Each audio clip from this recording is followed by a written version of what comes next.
Yesterday we had a call, and I get these little notes. This little note comes in saying, what do they want to talk about?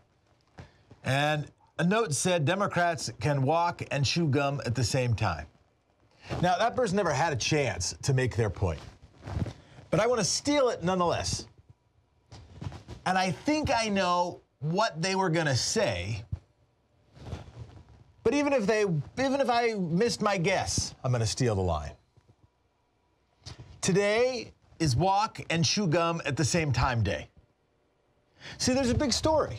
There's a big story that was dominated the New York Times podcast this morning, that is still dominating most of the news, that the president is using to dominate his fundraising requests, that the president is using to dominate his revenge plans, that is dominating Jerry Nadler and the House committee that vows to continue the investigation, which is dominating the discussion about whether the regulations for the special counsel failed in this instance because you didn't have an independent investigator making the ultimate judgment on half of the big counts, half of the big subjects of the investigation, whether those should lead to indictments.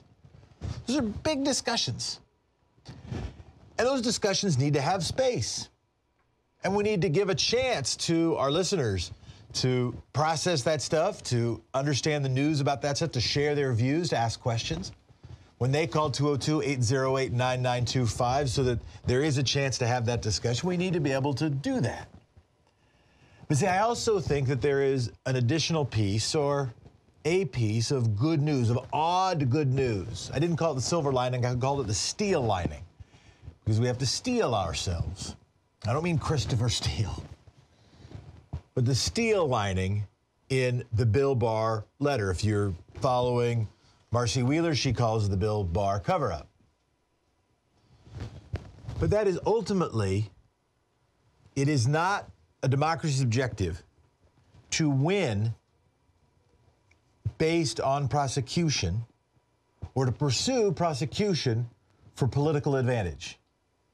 That's the kind of thing a banana republic does.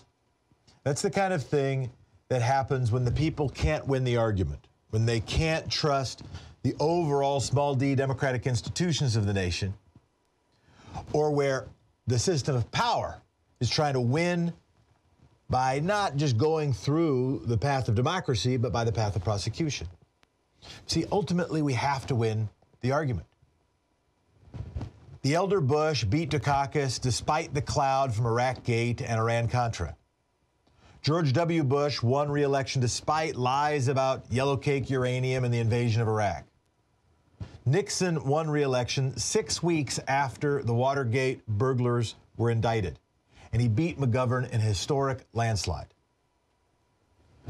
Ultimately, we have to win the argument that housing and health care shouldn't be so costly so as to be out of reach, that climate change is real, that our legacies, that our families, that our children, our grandchildren, they depend on us doing something about it. That historically gaping wealth disparities are immoral and damage the health and well-being of our nation, not just for people who don't have as much, but for every single person.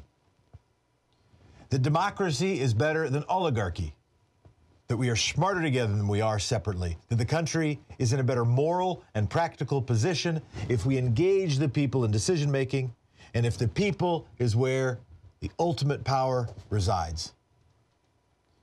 Winning these arguments is vastly more important than winning the argument of whether Donald Trump is a bad person, or whether he had meetings with Vladimir Putin that touched on interference with the American election. Vastly more important, because ultimately we have to win the argument. But large-scale corruption of democracy is important. The reason that investigations are important are not for political advantage. It's not clear, as I said, that there is that much political advantage. This stuff often backfires at the polling place.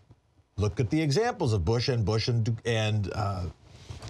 Reagan, I didn't mention, and Nixon.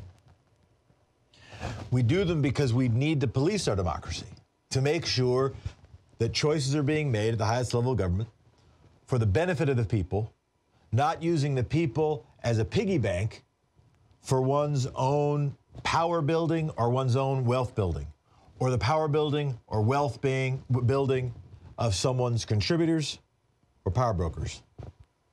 So we've got to do it. Nadler's got to have his investigation, not because there is political advantage there, and not because it's the most important question, because it's a necessary question, because our bloodstream needs to have some version of white blood cells. And if the white blood cell that was hired, if the Mueller investigation decided to punt on the issue where there was actually more likely to be proof, then we have to still make sure that bloodstream has some degree of antibodies, some ability to police, to cure, to heal, to protect itself. But this morning and today, we can walk and chew gum at the same time. We can engage questions about what is happening now, what is happening next. I will offer my now a little bit more clarified thoughts about why these regulations post Whitewater, post Ken Starr, post sunsetting of the independent counsel statute, why they have in this instance failed. And I'm not alone, and I'm not only joined by partisans in my view that they have failed. And we can engage that question. We can engage the question of what is next. We can engage the question of what really are the crimes that need to be investigated and understood with respect to the Trump administration, and which things might seem trumped up. And we can take your calls on that. And the call-in number here is 202-808-9925. And we can also, as we walk and chew gum at the same time, engage the argument, engage the question. Because you know what's else happening right now? This Department of Justice, who over the weekend decided, well, we're going to have the political appointees. We're going to have the people handpicked by the person who is under investigation. We're going to have the political appointees decide whether or not there is an indictment to be had.